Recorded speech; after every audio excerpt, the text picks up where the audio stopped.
as an example, they talk about the Congo or Mali or Ghana or whatever. Not only that, but one reason why, for instance, talking about political prisoners, one reason why Geronimo Pratt is free today is their support of the Libyan government, supporting a campaign we made for smashing the FBI, the CIA, and all intelligence agencies, including the Anti-Defamation League of B'nai B'rith. This is Pan-Africanism. And you think about it, and you might not realize this, but wherever you go in the world, I don't care where you go in the world, you go to New Zealand, you go to Paris, we are the most, black people, African people, are the most oppressed. I just came back from Costa Rica. The poorest people in Costa Rica are African people. The poorest people in India, the largest population in India, are the Dalit, what they call the untouchables. So, as an African people throughout the world, we're the most oppressed. Not just a political question, there's also a psychological component to that. I'll get to you, bro. There's a psychological component that's part of white supremacy. It's subliminally and sublimely put in your mind that if it's black, it's evil, negative, not humanoid, it's subliminal and sublime. It's a history to this whole development. So one of our struggles as an oppressed people, I'm an African born in America, is to change the equation so that my people here, my people in New Zealand, my people in the Fiji Islands, my people in Hawaii, my people in Nigeria, my people in London, that we can gain liberation, total liberation. Total liberation because we have a land base called Africa that is united. I'm old enough to remember back in the 60s, 50s and 60s, there was a slogan. You didn't have a Chinaman's chance of survival. How many people remember that? Then they had to go to yellow peril. What that meant was that China was so weak, so disorganized, so caught up in semi-feudal, semi-capitalist relations, that they were one of the poorest countries in the world. But today, if you read the New York Times, they say the greatest challenge to the United States hegemony in the world is China. Right now we speak, the vice premier of China is meeting, and the United States is trying to figure out how they're going to check this Chinese power that's giving dignity and respect and power to Chinese people throughout the world. This occurred under the Chinese Communist Party, which, by the way, is a party still in power. Whatever contradictions you may say, it's a one-party socialist state. We got 3 minutes. So in essence, my message to you, you're not going to hear about this. You're going to hear about Marcus Garvey and the Universal Negro Improvement Association, African Communist League, which is the largest black organization in the history of humanity. 5 million disciplined members. You didn't hear about that. You didn't hear about Malcolm X until he was killed, because you didn't hear about the Nation of Islam. There's a whole rich underground that occurs in our communities throughout the world. In Los Angeles, there's a massive movement going on under the banner of Pan-Africanism. You're not going to hear about this, because the media is not going to portray that, because the media learned this lesson, it's my final point, that when they put my comrades in the Black Panther Party on the cover of Life magazine, with weapons, shotguns, marching into Sacramento, our membership jumped from about 50 members to 5,000. 5,000 disenfranchised Africans throughout the country saw this as a form of response and rebellion to United States European capitalism. I thank you very much. You have a question? Can we save the question before you go? I want to thank you, Dina. Cool. I want to bring someone else up because you hear this history of the Black liberation struggle, Black liberation movement, the Black Panthers and so forth. They were always trying to make it out as a black thing. It was a black thing. Black people against white people. That was the way they try to cover up true revolutionary aspirations, what we were trying to do in our community. For instance, you've all heard the slogan, all power to the people, right? Okay, who created that slogan? Blacks? Who created that slogan? Who created that slogan? That slogan? El Cleaver? All right, all of y'all flunked Black history. All right. That slogan came up from a field marshal in the Black Panther Party named Richard Aoki. He was a Japanese American, and he was the field marshal of the Black Panther Party. How many of you knew there were Japanese in the Black Panther Party? I did. All right. You get a Black History button. All right. But it wasn't just the Black Panther Party. There were other groups out there. There were the Puerto Rican group, right? Young Lords. So much Young Patriots, right? There were other groups. There were white groups.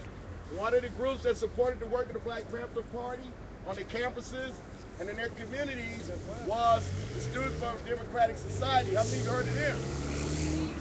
Okay. All right.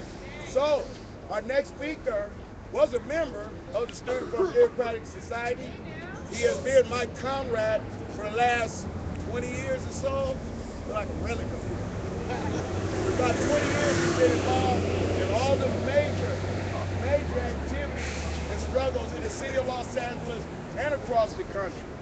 He has a paper, he's called Anti-Racist Actions, that deals with racism, challenging the Nazis, challenging the skinheads whenever they come to town. They were here, 2 years ago? He organized that counter activity right here. And he's been on the line with us. He's my comrade. He wants to talk about the conference there this week. This weekend is a national conference for Jericho, and he would like to speak to you about that too. Not right now.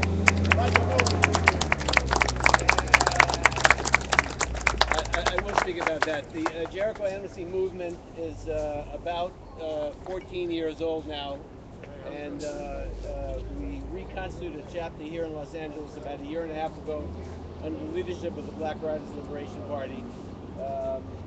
And the Jericho Amnesty movement nationally is trying to free all political prisoners, particularly the people who've been locked up, undergoing Delbro, but there are people constantly being imprisoned politically in this country.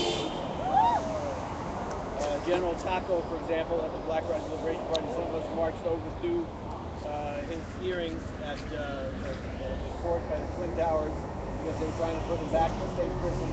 Because of support from Occupy and from other community people, he has been released, but he has a 21st century slave shackle on his ankles, a GPS device that tracks him everywhere he goes. He can be stopped at any moment by the parole authorities. He's prevented from associating with his own family members because they're in the Black Riders Liberation Party. He couldn't be here today because he can't stand next to other people in his own organization.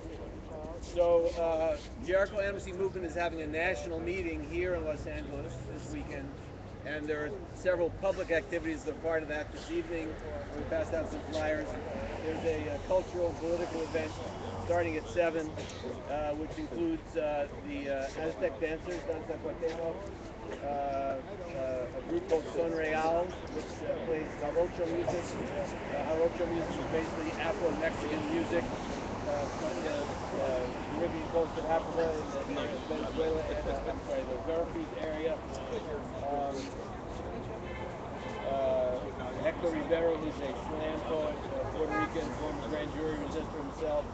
A theater piece by Jihad Abdul-Hamid, who's one of the national co-coordinators of Jericho.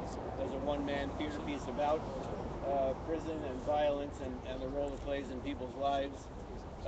And then also some of the Black Guerrilla Nation rappers associated with the Black Riders Liberation Party. But to go back to the history question for a minute, I came up at a particular time in history because I'm 65. And so I came of age politically when there was a very strong, vibrant, and visible black freedom struggle in this country, and black power movement in this country, and black liberation organizations in this country. And it was very clear to me, becoming political, that was what was transforming this society and its roots and forcing people like myself to rethink everything there was to think about in society and to understand it in terms of a struggle for liberation. And so the women's liberation movement came up, the gay liberation movement came up, and many other movements came up in response to the example of the Black Panther Party in particular, but other black liberation organizations, the Action Movement and others.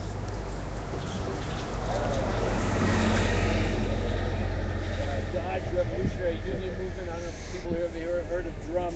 This was line workers in the automotive industry who were being, oppressed within the United Auto Workers as well as by General Motors and Chrysler and the corporations that said we won't take it anymore, and created a rank and file labor organization based on, those principles of solidarity, and that it was very manifest to everyone that was really at the root of the contradictions of this society. And so you saw the American Indian movement, you saw, as you said, the Young Lords and later other formations in the Puerto Rican independence struggle.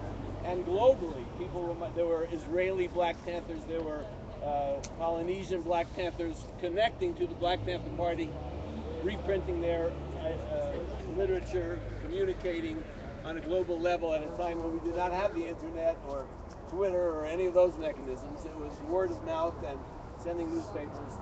Today, I think people are much less aware of it.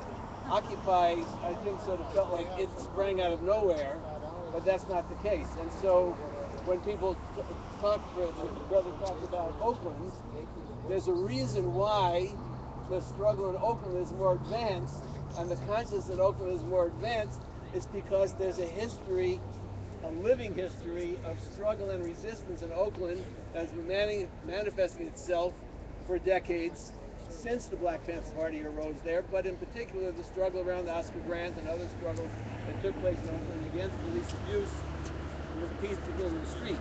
And so again, the question, people kind of related to Tahrir Square, to the brother who immolated himself in Tunisia, people need to understand that manifestation came out of Africa and presents itself with not just the quote-unquote Arab Spring, but an African liberation movement against imperialism, colonialism, neocolonialism, and for a radical democratic transformation of society. And that created a very infectious spirit that then manifests itself here in this country as well.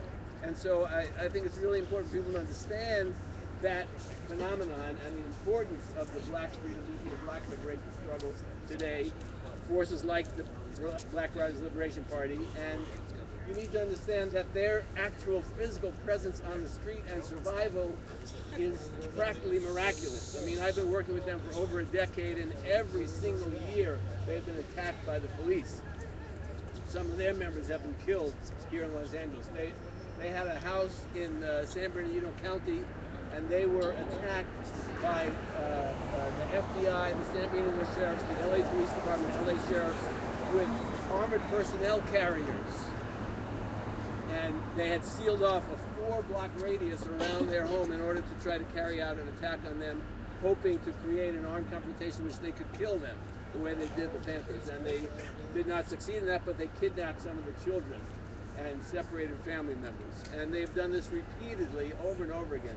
So for this formation to be here, you need to understand what an example and what a threat that is to the people who watch us from the steps, but also the power that represents, and the fact that we need to find ways to unite with them. You might have ideological differences. You might not agree with self-defense or a democratic centralist organization. You might not agree with that. It doesn't matter, because they represent that struggle, and their survival is vital to the survival of Occupy and to the transformation of the society. So I would just urge people, if you can, to come tonight to the program. You'll see dozens of them there, along with people who come here from around the country, from Jericho, from DC, from Boston, from Richmond, Virginia, from up Northern California, from Portland, Nebraska, Chicago, and come and talk with some of them at this event tonight. Come back tomorrow. We have an all-day event from 10 to 5 at the Southern California Library, if you can, and we'll be discussing campaigns in California to free political prisoners. And that is a very, very vital thing we've had the experience here, whatever you want to call it. We have 300 political prisoners or more from the Occupy movement, and it's vital to have that solidarity and to keep that struggle uppermost, because that's what they use to try to break our struggle, to try to scare people off. And so Audrey Lutalo, who's a former political prisoner, has always said that you can gauge any movement by how they deal with their political prisoners. And if we don't